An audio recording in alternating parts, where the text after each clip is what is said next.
अतीक के जुर्म के जो कारनामे हैं हम उसकी तरफदारी नहीं कर सकते, लेकिन तरीक़े इंसाफ का जो पैमाना होना चाहिए कि एक तरफ नाम देखकर अगर काम होगा तो यकीनन है कि नाइंसाफ़ी होगी। ये नाइंसाफ़ी तो कभी बर्दाश्त नहीं की जा सकती। क्या गांधी का जिसने मर्डर किया, क्या उसका भी इनकाउंटर हुआ या अदालत में उसका मुकदमा चला? वो पैमाना बुल्डोजर लगे तो माइनॉरिटी के कितने घरों में लगे, नॉन माइनॉरिटी के कितने घरों में लगे, बता दें ये वो लोग। एक काला कलोटा इंसान किसी गोरे चट्टे को अगर काला कहे तो उनके शब्दों से उसका रंग बदल जाएगा क्या? उनकी बातों पे न जा वो क्या कहता है, उनकी कदमों की तरफ देख के वो किधर जाता है। बोले पश्चिम पश्चिम जाए आदमी पूरब, तो पश्चिम का मुसाफिर नहीं पूरब का मुसाफिर कहलाए। कोई है माई का लाल जो एक सबूत पेश कर दे एमआईएम और बीजेपी के ताल्लुकात का? यानी बीजेपी को जिसने स्थापित किया और वही करा दूसरे को बीजेपी का एजेंट।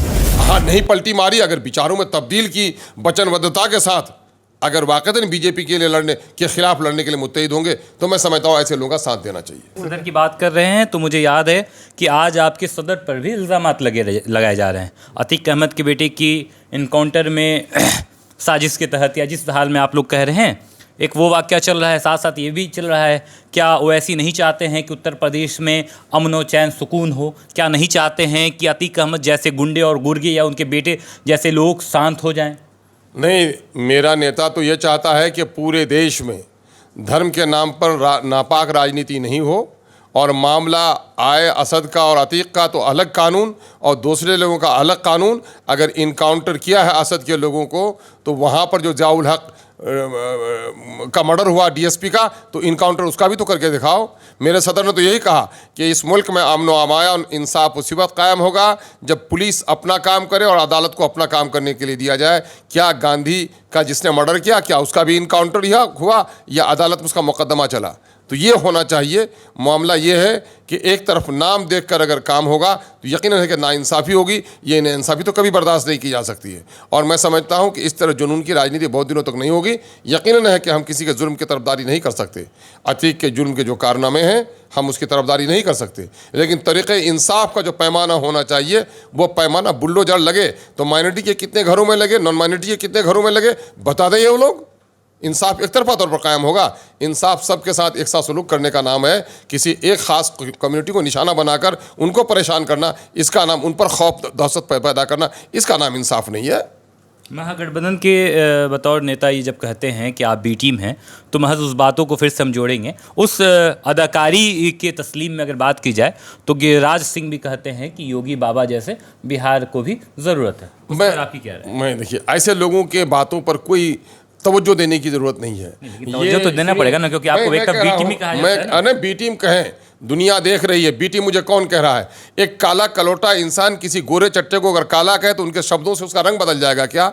जो लोग 18-20 साल तक केंद्र से लेकर के राज्य तक बिहार में अगर आरएसएस को, बीजेपी को किसी ने स्थापित किया, घर घर तक उसको पहुंचाया, और जो कांटेदार झाड़ी आज पैदा हुई है, जो बिहार जल रहा है, ये किसने स्थापित किया आरएसएस को, बीजेपी को? उसका नाम माननीय नीतीश कुमार जी है। तो नीतीश कुमार जी जो बीजेपी को दूसरा कोई बोलता तो शोभा भी देता, लेकिन किसी को शोभा देगा क्या उसको? लोग खुद ही हंस रहे हैं इस पर कि बीजेपी को जिसने स्थापित किया और वही करा दूसरे को बीजेपी का एजेंट। कोई है माई का लाल जो एक सबूत पेश कर दे एमआईएम और बीजेपी के ताल्लुकात का?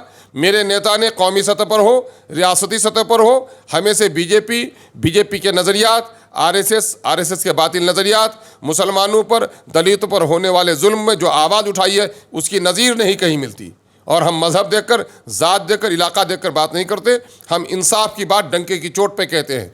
अगर देश की सरहद पर कब्जा किया चाइना वालों ने तो किसी के मुंह में दम नहीं हुआ।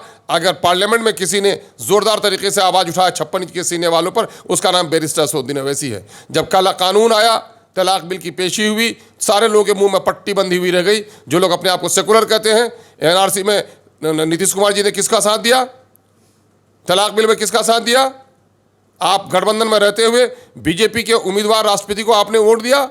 जब बाबरी मस्जिद का मामला हुआ तो आपका क्या रोल रहा था? जब गुजरात में दंगा हुआ आप रेल मंत्री थे और आपने इंक्वायरी नहीं कराई, अफवाह को फैलने दिया और लोगों के गर्दनें कटवाई। सबसे पहले आपने मोदी जी को स्थापित करने के लिए वहाँ जाकर न्योता दिया कि आपके अंदर में देश के प्रधानमंत्री बनने की क्षमता है। ये सारी पुरानी बातें लोग भूल जाएंगे क्या?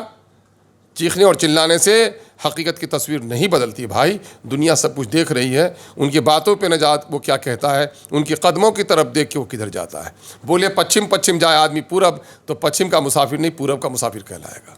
बिहार में जो AMIM की पार्टी है, जो वैसी साहब की पार्टी है, वो तो बेहतर तरीके से सब कुछ देख चुकी है।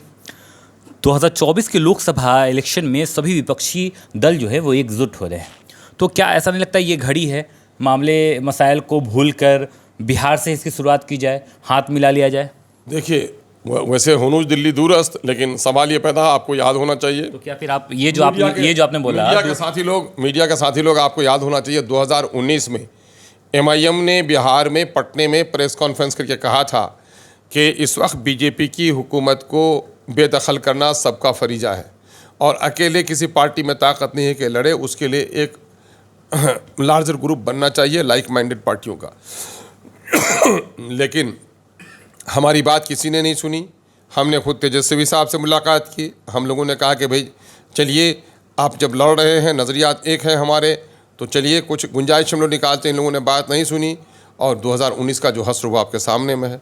2020 में भी हम लोगों ने कोशिश की, तो छोटा सा एक गठबंधन हम लोगों ने बनाया, कई लोगों को हम लोगों ने जोड़ा और आने वाले दिनों में हम लोग उम्मीद करते हैं कि लाइक माइंडेड पार्टियों का एक समूह हमारे साथ जुड़ेगा, हम उनके साथ जुड़ेंगे और महागठबंधन के लोगों का तेवर क्या होता है वो आगे देखा जाएगा। साहब, एक सवाल रह गया, आपने बोला दिल्ली दूरस्थ, क्या आपको ये यकीन है कि अभी इनमें से जो हैं, जो विपक्षी दल के मिलावट एकता ने जिसने नेता बनाया है, वो दिल्ली नहीं पहुंच पाएंगे? तो क्या आप चाहते हैं कि फिर से मोदी जी दिल्ली पहुंच जाए? हम तो कभी नहीं चाहते। हमारी प्रयास ही वही है, हमारी प्रयास ही वही है कि बीजेपी फिर से ना आए। बीजेपी का आना सिर्फ मुसलमानों का नहीं बल्कि देश का नुकसान है, देश का नहीं, आने वाली पीढ़ियों का नुकसान है। धार्मिक उन्माद में इन्होंने देश की तकदीर के साथ खिलवाड़ किया है। लेकिन जो बिखराव है, अगर आया, बीजेपी अपने करतूत से नहीं आया बल्कि इन्हीं लोगों के बिखराव की वजह से बीजेपी आया है। क्योंकि इनमें से नेता जो लोग भी हैं, इनको देश की चिंता कम है, अपने प्रधानमंत्री बनने की चिंता ज़्यादा है। मैं अक्सर बोलता हूं, किसको ये फिक्र है कि कारवां का क्या हुआ, हर कोई लड़ रहा है कि सरदार कौन है। सरदार इसमें से हर एक आदमी दिल में पाले हुए है।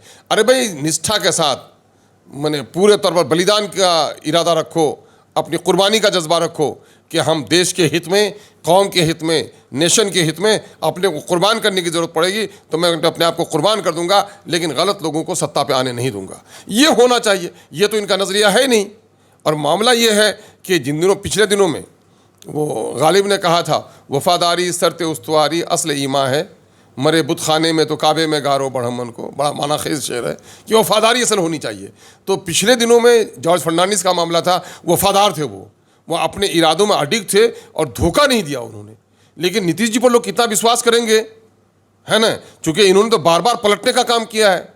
तो इसी पर हम लोग को शक लगता है कि कहीं 4 कदम आगे बढ़कर फिर ये पलट न जाए, इस पर हम लोग को अंदेशा लगता है। बाकी अगर उन्होंने नहीं पलटी मारी तो आप साथ दे देंगे? हाँ, नहीं पलटी मारी, अगर विचारों में तब्दील की, वचनबद्धता के साथ अगर वाकई बीजेपी के लिए लड़ने के खिलाफ लड़ने के लिए मुत्तहिद होंगे, तो मैं समझता हूँ ऐसे लोगों का साथ देना चाहिए।